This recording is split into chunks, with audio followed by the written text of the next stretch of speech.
ងគេហៅថាទំនប់ហូបអំណងនៅស៊ីសង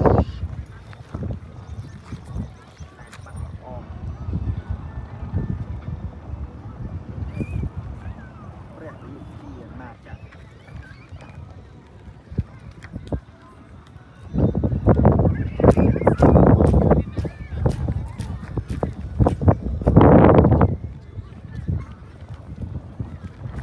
បោះមួយ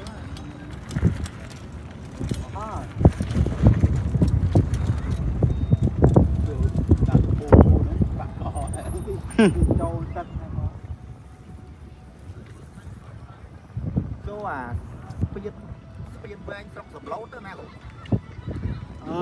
ស្ពានវែងអានោះណូតាមផ្លូវជាតិលេខ10ហ្មងនោះហើយស្ពានពោះជាងគេនោះហីអត់ទេស្ពានវែងដែលយើងចាក់ទៅផ្លូវជាតិលេខ10ពីបាត់ដំបងនៅសំឡូតដោយអត់មានស្ពានវែងហ្នឹងទេ